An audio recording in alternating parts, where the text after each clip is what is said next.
Ambassador Kiratal of the Vrixian Confederation had faced down warlords, negotiated peace treaties between species that had been at war for centuries, and once stared directly at a supernova without flinching. But nothing in her 8 decades of diplomatic service had prepared her for the sight of Colonel Sarah Chen walking into the Grand Council chamber, wearing mirrored aviator sunglasses. The human stopped at the entrance, her reflection bouncing off every polished surface in the room.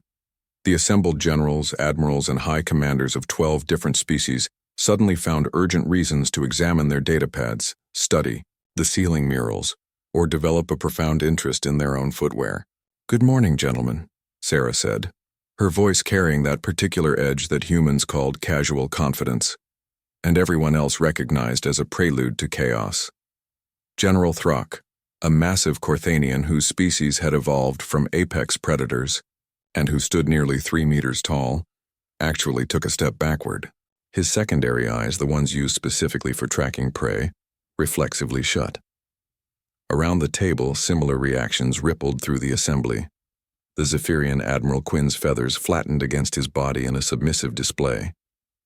Commander Velshaw of the Kitness hierarchy clicked her mandibles nervously and angled her body away from the human. Kiratal knew the story, of course. Everyone on the station knew the story by now. It had started 3 weeks ago in the station's education wing. The human children, cubs as the translators awkwardly rendered it, had been attending classes alongside young members of various species.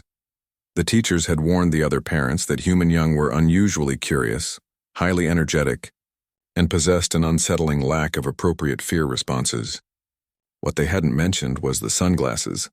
Sarah Chen had made the mistake of leaving her personal effects in the common area while attending a meeting.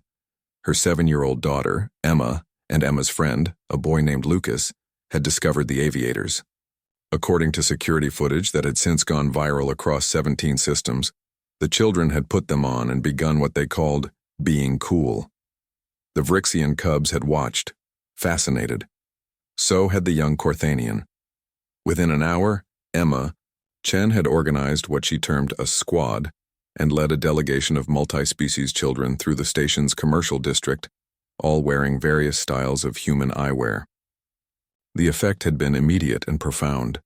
Adult Vrixians, whose predatory instincts were normally kept in check by centuries of civilization, found themselves seized by an inexplicable urge to either flee or submit. The Corthanian shopkeepers, massive beings who could shatter steel with their bare hands, had practically thrown merchandise at the children and asked them, politely, to please leave.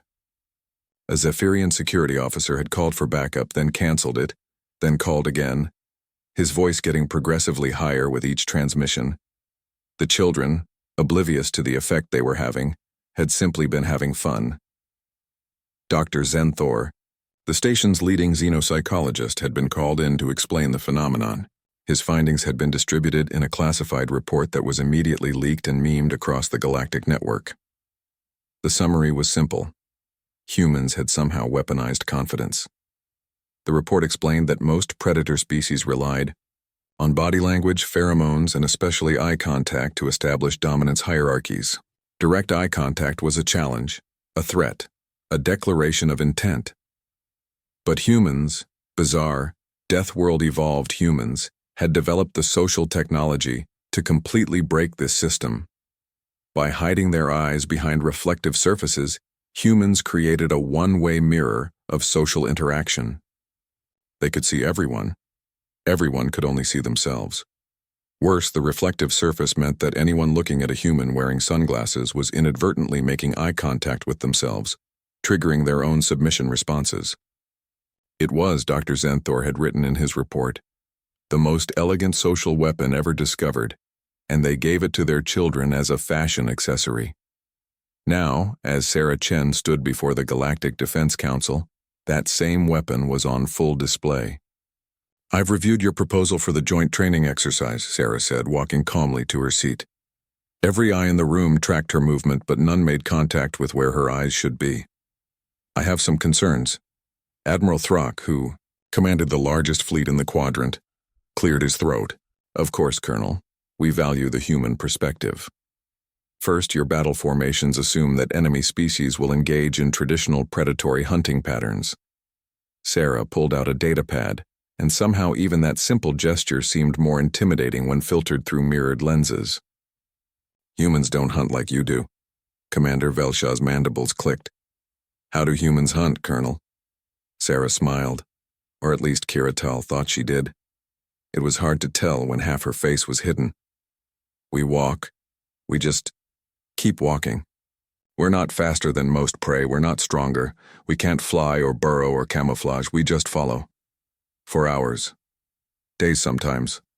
Until whatever we're hunting collapses from exhaustion. The room had gone very quiet. Our ancestors, Sarah, continued, standing now and leaning forward on the table, brought down creatures 10 times our size not through strength or speed, but through absolutely stubborn persistence. We didn't evolve to fight fair, gentlemen. We evolved to win. General Throck's combat pheromones were flooding the room, fear responses mixed with respect. What are you suggesting, Colonel? I'm suggesting that your war games need to account for an enemy that doesn't care about dominance displays, that doesn't respond to intimidation, and that will keep coming no matter how many times you beat them back. Sarah's fingers drummed on the table. Because that's what humans do. And if we're going to train your forces properly, you need to understand that. She straightened, adjusted her sunglasses with one finger, in a gesture that somehow conveyed infinite patience and mild disappointment simultaneously, and dropped her proposal datapad on the table. Also, my daughter wants to know if the Vrixian cubs can come over for a playdate next week. Apparently, they're learning what Emma calls swagger. Admiral Quinn's feathers ruffled involuntarily. Is that wise? Sarah finally removed the sunglasses, and the entire room seemed to exhale in relief, until they saw her eyes, brown, calm, and containing an expression that could only be described as amused determination. Admiral, she said, humanity conquered its own world, reached the stars, and joined your confederation. A few 8-year-olds with sunglasses are just getting started. She turned to leave, then paused. Oh, and General Throck, your fleet deployment needs work. Emma noticed it during her geography lesson. She drew you a diagram. She left the paper, covered in crayon drawings and surprisingly accurate tactical annotations, on the table. After the door closed behind her, it took a full 30 seconds before anyone spoke. Did we just get strategically outmaneuvered? General Throck said slowly. By a human child? Kiratal, who had been taking notes throughout, allowed herself a small smile.